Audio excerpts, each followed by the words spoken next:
Hammond, and we are with the webinar, Keeping Employees Motivated During Change, Downsizing, and Economic Downturns. Welcome. So glad to have you with us on a Monday morning. I hope the weather is beautiful wherever you're listening from. It's absolutely gorgeous here in Vancouver, BC. I just won't rub it in that it's very, very warm this morning. Well, let's get ready to rock and roll here. We've got about 45 minutes. We wanted to get you back at your desk before the top of the hour, so we're going to dive right in. I'm going to be sending everybody some resources at the end of the webinar so that you can have not only the recording of the webinar today, but also some of my ebooks and some additional resources that fit so nicely with the content that we're talking about today. I absolutely love this quote when we talk about leadership. When we talk about leadership, a leader takes people where they want to go. A great leader takes people where they don't necessarily want to go, but they ought to be, or where they ought to go. And that's by Rosalind Carter. I love that quote in terms of starting off the day when we talk about motivating employees, because leadership is tough, and the rules of leadership are changing nearly every day. I know I've had my company for almost 19 years, and prior to that I had a very interesting career, which I'll talk about in a moment. But I can honestly say that how we led teams 18 years ago is very different to how we lead teams today. I'm sure some of you on the webinar actually lead or are involved in teams from a distance. And I'll give you an example. A couple of years ago, I think it was 4 years ago now, I had the chance to go and work for a company in Thailand. And it was in the middle of winter in Alberta. It was the perfect time to go to Thailand. And I was facilitating a 3-day retreat for an international global company that had 37 offices around the world. What was so interesting about the topic, which was building trust across the miles, what was so interesting is that many of the leaders had not actually met the employees that they led, and the teams had not met one another. So this team building and trust building workshop was the first opportunity in 5 years that some of them had the opportunity to get to know one another. And so this was a great example of great leaders taking people where they don't necessarily want to go, but where they really have to be based on what's going on in the organization, in the business world, and certainly in the team. Now, I just want to point out a couple of things before we get going here. The situation for some workplaces that we're talking to is a little grim right now. Some companies are facing layoffs, downsizing, reorganization, employees who are fearing if their job is going to be stable, will it be there tomorrow? A lot of companies that I work with are finding that they've actually had to cut back on training, team building, and employee recognition.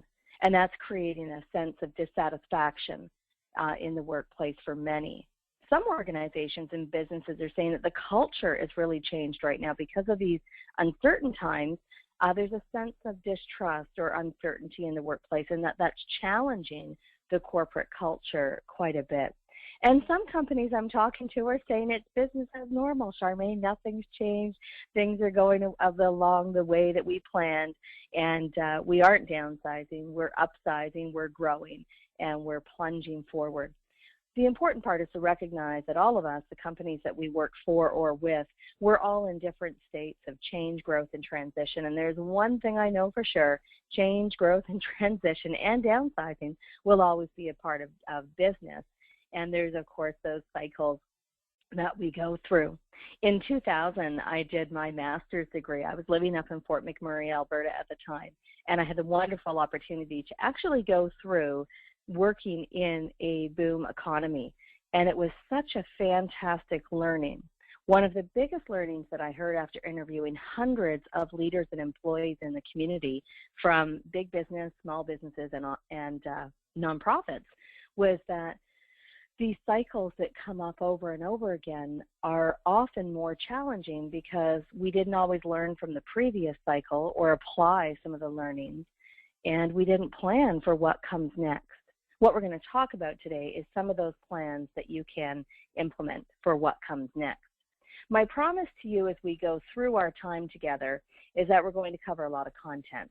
And I am a leadership and resilience expert. I'll be teaching you 7 powerful strategies to engage and motivate your employees during change, downsizing, and tight budgets. But we'll also be talking about how to keep this momentum going. when you have a workforce that is engaged, that is empowered, and that is motivated, how do we keep that in place? I think one of the biggest challenges for businesses today is retaining and sustaining a resilient workforce and a resilient organization. Business has changed a lot. The way we do business has changed a lot. I think about just myself, how I communicate with clients now versus 10 years ago. 10 years ago, most of my communication was phone, a little bit of email. Most of my communication now is phone, and some of my corporate clients want me to text them instead of emailing. So business is changing. We're going to talk about how to keep those positive and rich elements in the organization or business happening so that you stay resilient. And we'll also talk about how to take the focus off what is wrong to what is working or what is right. One of the things that I've seen time and time again in being a consultant and a speaker that goes into workplaces is that when people don't know the answer, and you've all seen this, when people don't know the answer, they often make up the answer. So part of our challenge is combating rumors and gossip and miscommunication and inaccurate information. What we often see is when employees don't have the information that they need, or when it's not been explained in a way where they see where they fit in, often what happens is they focus on what is not working or what is wrong, instead of what is not changing, what is staying the same, and what is right. Those are some of the things that we're going to talk about today. And of course, since we're on a webinar, you know that we're recording the webinar. That way you'll be able to listen to this in your organization, share it with your employees, with your team members. I'll send the resources out to you later. We have a question box on the right panel, so if you're online with us live today, then you're going to see a question box that you can type in your questions, and you're also going to see a chat box at the bottom. And I've written a note, welcome everybody, just to show everybody that the chat box is working. You're welcome to put your questions in there, and you're also welcome to put any comments, thoughts, or experiences in there that you want to add to the content that we're talking about today. Now, a little bit more about me before we dive into the content. You can see a couple pictures here on the screen, one of me when I was a very little girl. And I show that picture every single workshop I do because it brings an important quality to light for me. And that was when I was 4 years old, I was painfully shy. And I mean so shy that I was uncomfortable talking to family members, let alone strangers. And probably talking to strangers wasn't a good thing anyhow. But I was painfully shy, didn't want to engage, really uncomfortable with anything that looked or sounded like a team activity. I was always the last to get picked for a team in school gym, in not only elementary but in high school. And school was an uncomfortable place for me to be for many, many years. It was in grade 9 that I had a grade 9 English teacher who dramatically changed my world. And Ms. Urstakatis was a phenomenal teacher. She also helped students get through some of those growing pains. And I know a lot of you in your position at work, you do that with the staff that you lead, or that's the staff that come and seek your support as an HR professional. You're helping them through their growing pains. Ms. Urstakatis used to have a debate every Friday, and we had to pick a topic that we did not care about, something that we could be lively and animated and have a strong opinion, but that we really didn't care about, and it didn't define us as a person. That was what helped me come out of my shell, in all honesty. And in grade 9, I got the report card of a lifetime. And I'm sure some of you on the webinar today got a similar report card, but it said if Charmaine Hammond would just stop talking, her grades would be better. And the rest is history. My mother says, oh, she never stops talking. My husband says she's catching up for lost time, but she gets paid to speak now. Now, the picture on the right of the screen that you can see, that's myself, my husband Christopher, and our dog Toby. And Christopher always says, Charmaine, why do you show that picture all the time? Geez, my hair looks terrible. And I always say, I know, but mine looks so good.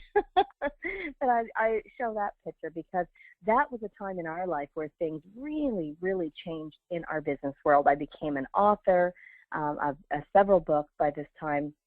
I've been traveling the world. I was speaking more regionally and nationally at that time. My business changed to be a global business. So things really changed for us in Hammett International. And what also changed was the way that we had to do business. And it was a really important year for us. Now, a little bit more about me. I had an interesting career path, and I know that you on the webinar as well are probably nodding your head thinking I had an interesting career path too. My first career was actually in corrections. I was a correctional officer in Ontario where we lived at the time, and as you can imagine, I learned an awful lot about workplaces, what are healthy workplaces, what are unhealthy workplaces, how employees and, in that case, the inmates dealt with change and transition and challenge. I think out of all the years I spent working in the correctional system, whether it be with adults or young offenders, the most valuable takeaway for me was the importance of building a stable, resilient workplace and effectively resolving conflict. And that's probably what I spent most of my day doing, was promoting stability and safety and resolving conflict and difficult situations. And it was a busy, busy time. Now, in terms of my background, I have a master's degree in conflict analysis and management, and worked for many, many years as a mediator corporately and also as a contract negotiator for government. These are some of the books that I've written, and you're going to be getting one of the books Bounce Forward in the resources. How this webinar is going to work is that you've got the chat panel and the question box. You can email me your questions after the webinar, and I'll include those in the FAQ document that will be emailed with the resources and with the recording. What I'd like to do is have you take just a moment and write down, what is the lay of the land in your workplace right now? What are some of the challenges that you're dealing with in the workplace? Is it a time that you're going through downsizing, upsizing? Is it a time where employees are feeling unsettled? Is it a time where the workplace is feeling really stable? Just take a couple of moments to write down the lay of the land in your workplace.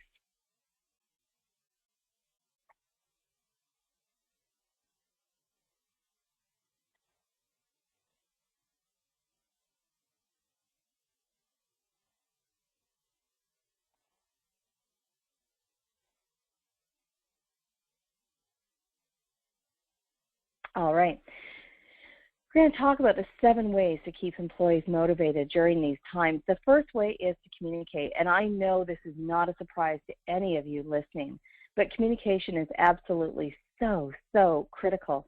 And what I have found after going into workplaces that are experiencing change and transition is that one of the challenges that workplaces are experiencing is that they're not communicating. Often businesses hold on to the information and they try and time the communication so that they have more information to give. And one of the elements that I have found with companies that have done a superb job of keeping their employees motivated during tough times is that they communicate regularly. Even if there's only small tidbits of information, even if there's no change, guys, same as last week, they communicate regularly. They communicate with clarity, congruence, and confidence, and they clarify their expectations. And that's really important. A lot of times when it's uncertain in the workplace, employees simply don't know what's expected of them anymore.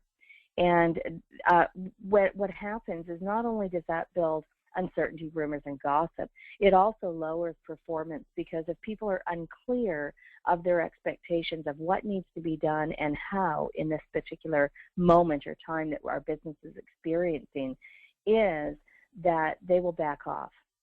They will actually do less and perform in a safer way. They stop taking those calculated risks. They stop being as innovative as they were before. One of the forms of communication that I've seen lots of businesses use, and I would imagine that you on the webinar as well have used this or have certainly seen this in your workplace, and that is the process of using cascading messages.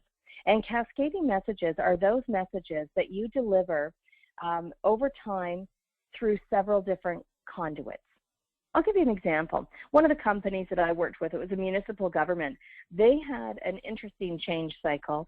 They grew very quickly on this particular team. It doubled in size, and then they added 4 or 5 new members. So it basically went from about 5 people to 18 people in about 6 months. You can imagine the challenges associated with that quick growth. And then there was a sudden reorganization that happened.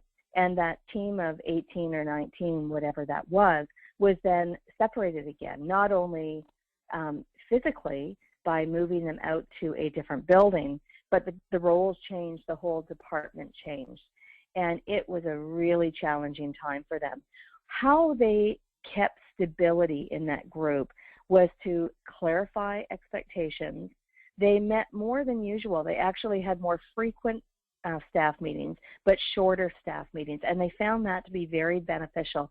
They were meetings with a focus, is what they called it, meetings with a focus. I thought that was a great way to set up a meeting for a good outcome. A lot of times people are feeling that they have so many meetings, they don't have time to do their work, and I'm sure that some of you on the webinar today have felt that as well. I know I certainly have experienced that. And what this team also did was communicated with cascading messages. So after the meeting, like many of you, they typed up, they had meeting minutes that were sent out to everybody. Most of us do that anyhow. Then what they did a week after that was they did a call out. Is there any questions? We're back at our desk, back at our offices a week after meetings. Is there any questions? And the questions that arose that could be sent back out to the group were actually formulated in an FAQ document, a frequently asked question document. That was then sent out to the team of people, and they were able to see the answers there. Then, of course, it was next staff meeting time. They reviewed some of the information because some people had been on holidays or had just skimmed the email or hadn't really looked at the FAQ document. What they were doing was practicing cascading messages, communicating frequently and through different forums, one-to-one meetings with the supervisor and the staff that he led, staff meetings, FAQ documents, meeting minutes. Those are all examples of cascading messages. They also spent a lot of time as a leadership team anticipating the rumors and gossip that they expected. They thought about this before it transpired. And what the leadership team did was they answered the questions in advance. So they anticipated what might come up as a challenge or a gossip or a rumor, and then they answered the questions in advance. This, I thought, was a very powerful strategy. By the time I had gone in to do some team building with them, one of the outcomes I had seen from their efforts was that there wasn't a lot of miscommunication and there wasn't a lot of gossip. And I think that's partly because the leadership team spent a lot of time anticipating the questions, anticipating the pushbacks, and formulating responses and information, or even ways for people to be more engaged. They also spent a lot of time, and this is their words, it was a lot of time, spending time with employees addressing inaccurate information and the assumptions that were made early on. What they also did was they communicated what is not changing. Now, when I was taking my training to become a corporate mediator, there was a fantastic instructor that I had the chance to hear several times, John Haynes, an incredible author on the topic of conflict. And he always talked about having people speak from the perspective of, instead of telling me what you don't want, tell me what you do want. What a powerful way to change the environment. We can use that in our communication. Instead of focusing on what's changing, what's going wrong, what's going to be different, what we're not going to have anymore, instead focus on what's staying the same. And you might have to think creatively. This particular leader said, I don't know, Charmaine, there's a lot changing. Our team is being restructured. We're moving into separate offices, separate buildings. The org chart has been restructured. Our accountabilities and responsibilities are changed. And I said, but what is remaining the same? And he said, we still have a job. We still report to the same person. In that time, it was this gentleman. We're still going to have training every 3 months. We're still going to have staff meetings. So he actually spent a lot of time listing what was going to stay the same. And he wove that information in to his cascading messages and into staff meetings. What he noticed was an immediate change in the comfort level of the employees. They didn't seem as guarded or cautious, and they started working together more creatively, taking those risks. They were more innovative. And wherever possible, this is a no-brainer, I know, for all of you. You do this already. Where possible, invite feedback and involvement. I just want to capture William Bridges' approach to change and transition. I think it fits in very nicely on the topic of motivated employees during downsizing, change, and problems in the workplace. He talks about having 3 zones in change, and he says that change actually starts with an ending. So even though in change we have a beginning, a middle, and an end, for something to change in a workplace, let's just say there's downsizing happening. For a downsizing process to begin, something has to end. That might be people's employment has come to an end, a project has come to an end, the way we have done things for many, many years has come to an end. Change begins with an ending. And then William Bridges says the most difficult part of the change process is the middle zone. And he said the middle zone is where there is tremendous uncertainty. The old way is not out. The new way is not in. And people are really questioning, where do I fit in? Well, how is this all going to end up? What if it doesn't work? They're dealing with fears, not only uncertainties, but actual fears. The middle zone, he says, is like being without your security blanket, your blanket being in the dryer. And then change has the ending, where the new things begin. Number 2, in terms of how we keep our employees motivated during downsizing and change in the workplace, is all about resilience. When I think about resilience, I think of it like a light switch, actually. We all have the innate ability to be resilient. If you look at children, they are some of the most resilient creatures on the planet. Resilience, I actually call the ability to bounce forward. Traditionally, resilience has been defined as the ability to bounce back after change, challenge, crisis, adversity. But I think that when we think about bouncing back, we in essence, with that definition, go back to where we were. And I don't know about you, but there are some situations in workplaces that I would never want to bounce back to. I would want to stand tall, lean in, and step forward and change and grow. That's the way that I define resilience, that it's really about bouncing forward. Now, resilience, though, like it being a light switch, there are times in life, there's times in business where that light switch just goes off. What we have to do to keep that light switch on, that resilience level really high, is be practicing activities that support resilience every day. I'm going to give you an example of one of my big industry clients. They had a great approach to handling resilience. They were a company that really encouraged their employees to unplug. And they were so committed to this that they strongly recommended that employees not check emails for business and that they not check their work cell phone when they're on holidays. They had permission to go on holidays and not work. And I know many of you listening to this webinar have gone on holidays, but it's really a working holiday. You have some time with your family, but you're still connected. You're still plugged into the business. We do need to unplug. We're inundated with information, requests, demands. What we say and talk about is out there socially. We do need to take time to unplug.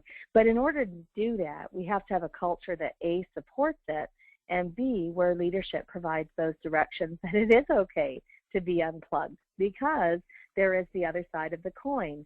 Another client that I worked with, this was a medium-sized business, one of their leaders had gone on holidays and was severely reprimanded when she returned because she had not responded to emails and to some of the requests that were coming in by email over the stay of her vacation.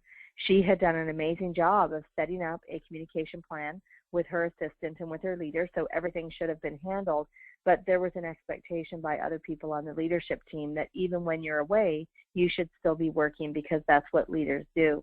That particular company had to do some work on their culture.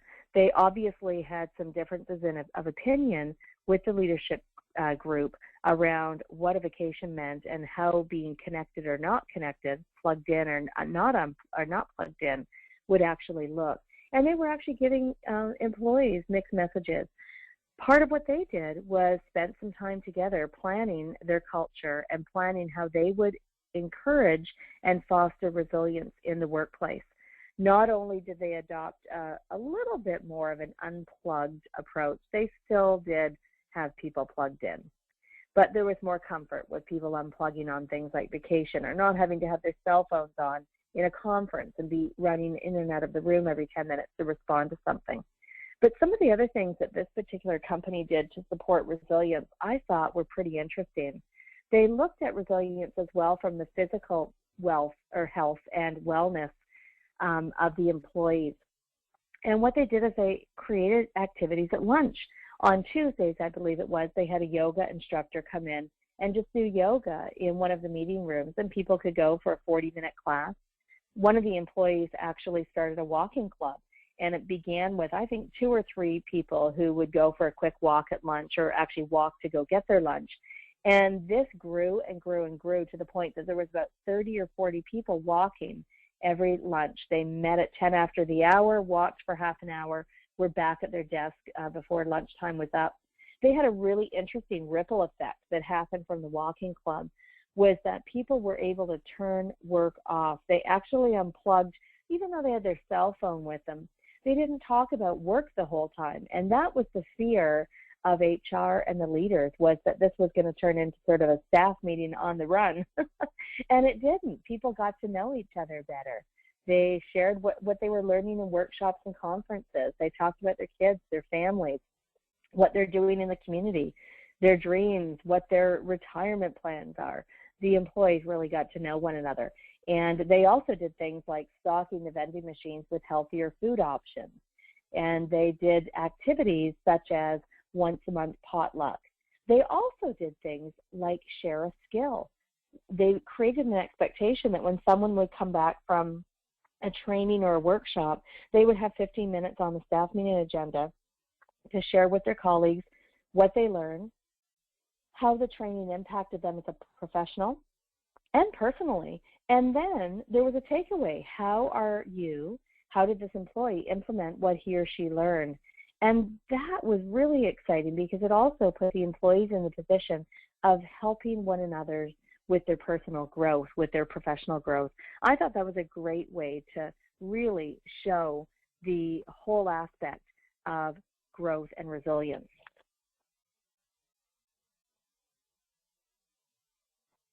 Now, building team charters is number 3, and I'm just making sure that the slides are advancing for all of you on here. It's looking like for some of you, the slides are not advancing. So I'm just going to do a double check on that, and I may have to send you a repeat of the video.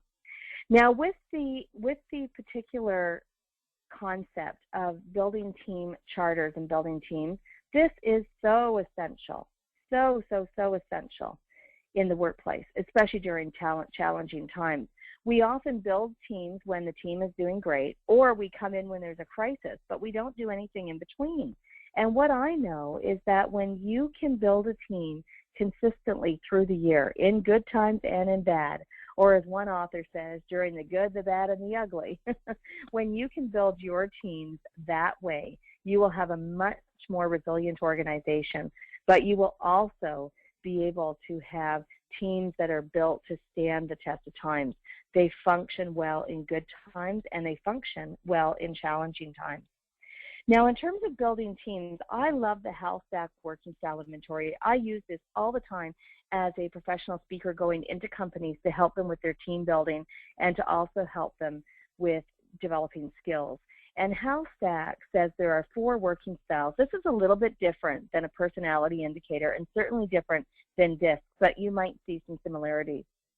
The working styles that HALSTAC talks about is the driver, the amiable, the expressive, and the analytical. You'll find some information in the resources that I send to you. The driver is all about results and outcomes, getting things done, not so much about relationships. The amiable is all about relationship, preserving the peace and harmony. They notice those subtle innuendos at a staff meeting. They're caring, they're great listeners, but incredibly uncomfortable with conflict, And then we have the expressives. These are the big picture thinkers. The expressives are the people that love to plan for the future. Sometimes they get a little bit off task and they need to be brought in or reined in a little bit because often their energy goes where their ideas are. So they have to come back and get back to the practicality of work and business. And then we have the analyticals. They are the detail-oriented people. They can work on something from start to finish. And what I love about analyticals is they ask the questions that need to be asked.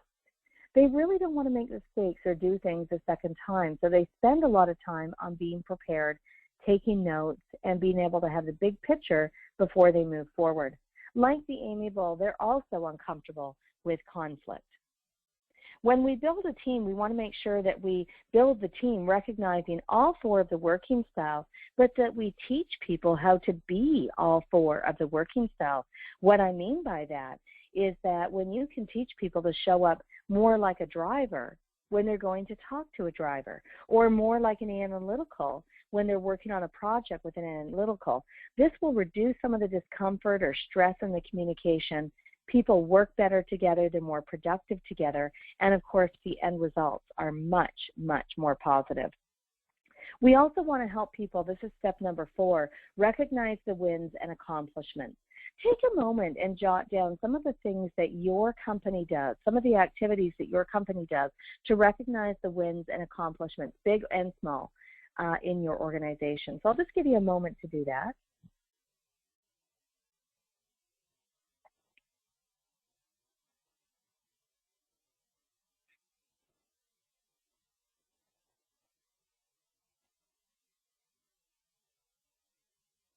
All right.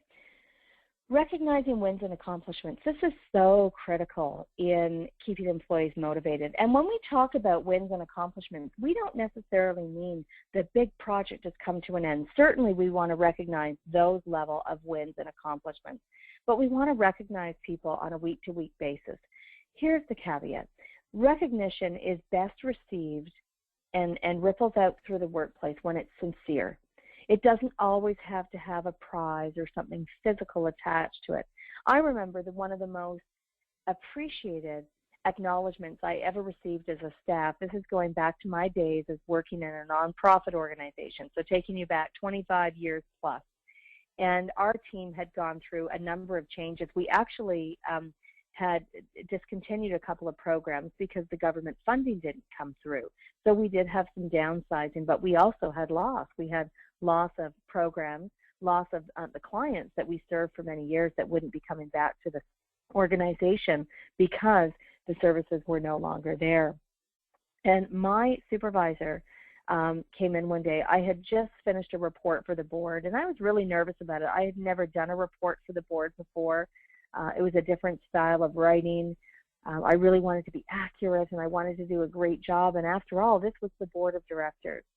And I did a report. My supervisor gave me some great feedback, constructive feedback of how I could improve the report. And then the next morning, there was a note on a sticky in my little mail tray at work. But it wasn't just great report or great job, Charmaine. It was written on front and back. And she was so specific. Charmaine, great job on this report. I know that this took you out of your comfort zone, and I know that it was so important for you to produce something that our board will be proud of. Please know that I'm proud of you and that your report has served our organization so well. I would like you to come with me and present this to the board. And that little sticky note that didn't cost anything and that maybe took a few minutes to write was something that I treasured and kept for years. It's important to find ways to recognize the wins and accomplishments in meaningful ways, in ways that employees will attach to. Recognition and accomplishments is a great way of fostering a sense of loyalty and commitment to the organization.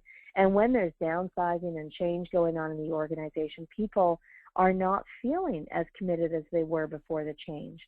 They are kind of keeping their doors open. So when you can make them feel safe and comfortable and part of the team, that will go a long way. Step number 5 is all about empowering employees.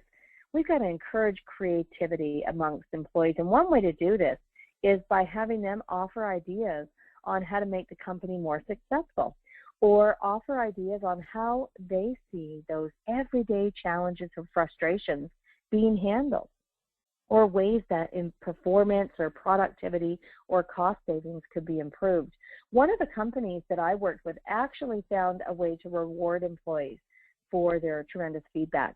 And it wasn't rewarding them for giving the feedback. It was rewarding them when an idea had been implemented and it made a difference, even if the difference was small.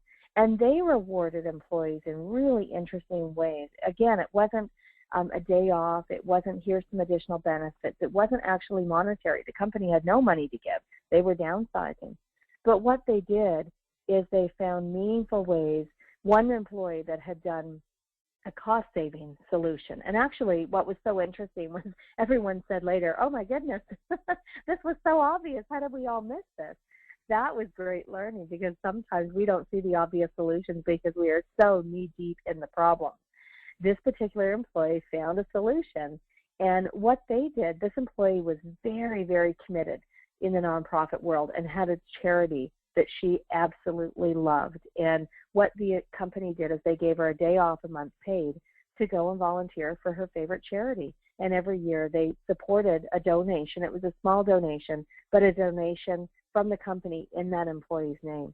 That meant more to this particular individual than money, than a raise.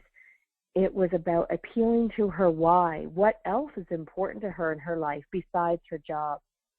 That's what I mean about connecting employees to their why. It's really important to make people feel that they have a purpose in the bigger picture, that they're connected to the company purpose. And if you can actually spend time finding more about the individual employee's why, you can find opportunities to connect their personal why in the professional setting. I'll give you an example. One government office that I worked with many, many years ago, they had a change going on in the workplace. And what was going on was that they were facing a lot of uncertainty. There was layoffs, downsizing, program changes, all kinds of things going on. And one of the individuals, I believe he worked in the accounting section. He was somehow in the finance section. And he was finding his job feeling just really boring and redundant, actually. He'd been there many years, was getting close to retirement, could do his job in half the time it used to take him, and he was really frustrated with not feeling like he was serving the organization well. What they did for the company is they actually started to spend time with him to learn more about how he did his job, how he was able to improve his performance so well, and they allowed him to do mentoring with some of the employees that were a little newer in the company. But he also did mentoring to people not in his department, just about some of the changes that the government had gone through and some of the legacies that had been created with this particular team of people. And then he also provided specific skill mentoring to people in his department. The other element that they found by having the one-to-one interviews with him was they found out that this gentleman is an incredible artist. Nobody knew this. He'd worked there for years. Nobody saw his photographs or the sketches that he used to draw. He was incredibly talented. And he was commenting one day on how boring the newsletters were, the internal newsletters that got circulated throughout the department. And he said, you know, we ought to jazz these up a little bit. Maybe if they look more interesting, people will read them. And because he had a very, very savvy supervisor who listened, she had said to him, you're an artist. Not only do you have beautiful photography shots that you've captured, but you're also an amazing sketch artist. Do you think you could take responsibility to help us make these look better and encourage more people to read them? That put a bounce in his step. That connected him to a why. He was no longer counting the days to retirement. He was maybe counting the days till he got to put out another newsletter because he really enjoyed it. This was a way of helping him through these tough, uncertain times and keeping him engaged instead of counting down the days to retirement. You can also find ways to help staff be engaged in their community and making a difference.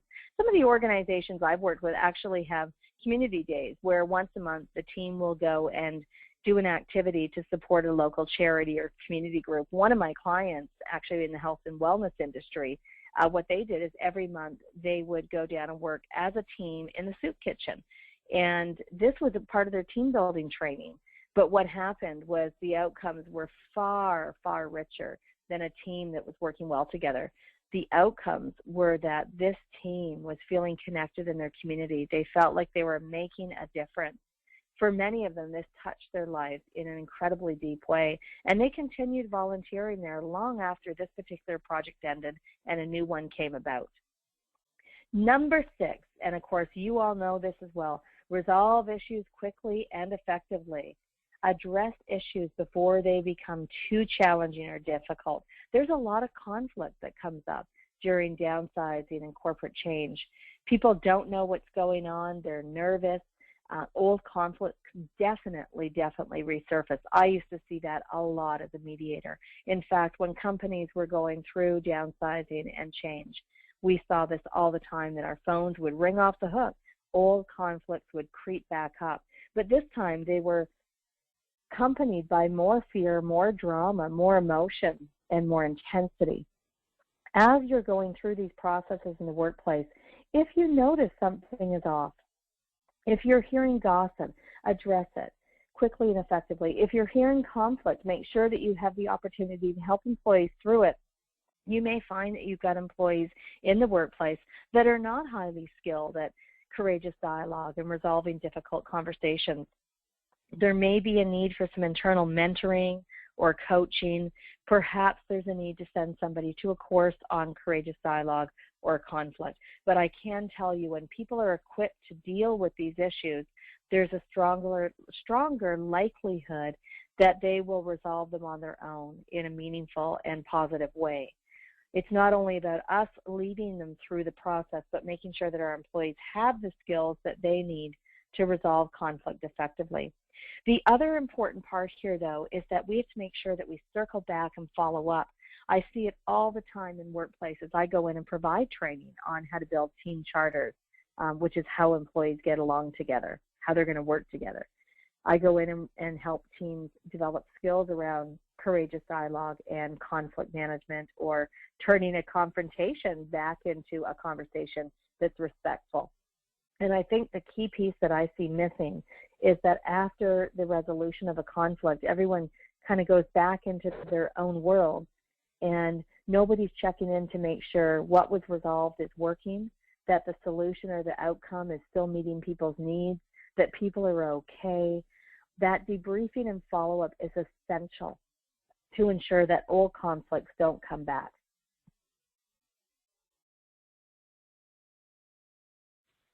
Now, the other part of conflict resolving issues effectively and quickly is to make sure that staff are aware of the policies and the procedures in the workplace, that they know how to implement the processes, and that they know how to access support.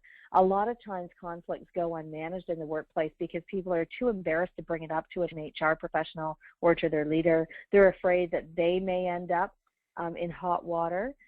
They fear the outcome, and so they actually just sit with it. They don't go and access the resources that are there to help them.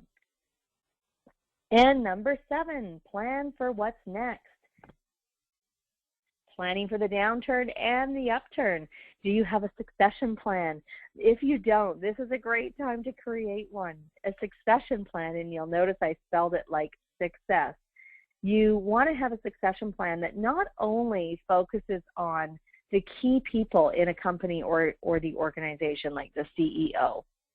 For example, nonprofits, if you're listening, it's really important to make sure that you not only have a succession plan for the director, the president, and the CEO or the executive director. You also want to make sure that you have succession plans for the program managers and on the board for the fundraising chair and for the financial chair of the board. That's a lot of positions to do a succession plan for, but we want to make sure that if our organizational structure changes, or if somebody leaves that's in a key position, that we have a plan to move people into that position easily, gracefully, and in a way that people are prepared. Part of the succession planning process is that we actually begin training and mentoring people into new skills and roles, of course, assuming that that's what they do want to have in the organization, that they want to progress through different roles and responsibilities or positions. And a succession plan needs to be written down. You wouldn't believe the number of clients that when I ask if they've got a succession plan, And this goes for nonprofit, big industry, small companies. Lots of people will put up their hand, and I ask them, do you know where to go and find it? And a lot of them, the hand goes down. They don't know where it is in the computer or on a shelf somewhere. And in most cases, it hasn't been updated. So there is a very strong likelihood that that succession plan that was completed 5 years ago, the people may have already been and gone, and nobody has been mentored into the roles again. A succession plan is best served when it is updated, reviewed, when people know where to find it, and when there is a plan going on to support people moving up through the organization. This is a fantastic way of planning for what comes next. When we have slow times, we inevitably have the bounce back, which is the busier times, the growth, the upturn. Make sure you've got a succession plan. We've covered a lot today in our 45 minutes. We've talked about the importance of communicating through cascading messages, communicating clearly and in ways that people will understand it, communicating in a way that alleviates rumors and miscommunications, where you actually go so far as to anticipate or hunch the rumors that might come up, the assumptions that will be made and that are not being checked out, and that you provide responses for that. That you communicate through different forms or different platforms, such as email, face-to-face meetings, safety meetings, staff meetings, FAQ documents, information that goes out through voicemail. One of the government offices I had, when they were going through a very, very significant pronounced change process and lots of layoffs and lots of restructuring, every week the minister of that particular department would leave a voicemail. It was a Monday message. And it was just a short voicemail, a couple of minutes with a welcome back to the week and any news or updates that could be communicated on a wide level that way. And I thought that was a great way to keep people connected to what's going on. Step number 2 was all about building resilience and keeping that light switch of resilience on. And then, of course, building teams, team charters, recognizing wins, empowering and engaging employees, resolving issues was number 6, and planning for what's next, the upturns and the downturns. We are going on a Million Acts of Kindness tour in September. I just wanted to let you know this because some of you, we will be coming to your community. Our Million Acts of Kindness tour is our philanthropy side of Hammond International. We're committed to inspiring and participating on a million acts of kindness around the globe. And we'll be visiting 100 communities across North America, driving 10,000 miles in a camper, myself, our dog Toby, who you saw as the star of some of our books. And we'll be offering presentations in workplaces, committees, conferences, promoting safe, respectful workplaces, healthy employees, and leading through tough times.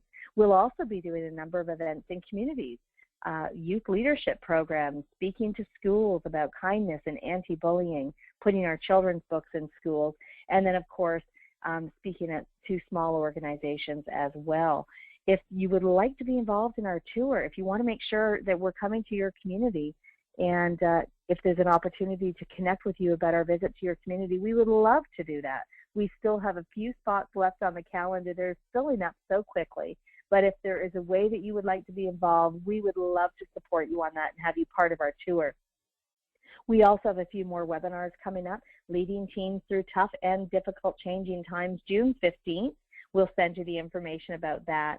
And then on June 22nd, we're going to be talking about courageous dialogue, how to communicate for results in the most difficult of times, how to deal with those gossip, rumors, and assumptions, and teaching a 5-step model that absolutely works. It's the model that I used for mediation many, many years ago, and I still use it today.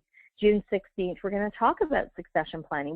We talked a little bit about that today, but on the 16th, we'll be speaking clearly on how to build a succession plan and how to document and implement the succession plan. And then resilience at work, June 29th. We'll send you all that information as well as the recording of today's webinar. Any questions that you have, please email them to me. I would be happy to create an FAQ document. And you'll also receive a copy of our Bounce Forward book that you're welcome to share in your organization. Now, until next time, I just want to thank you all for joining us again. Let's make sure that we stay in touch. I'll send all our links out so that we can stay in touch if we're not already through LinkedIn and some of the other platforms that you might use in your particular company.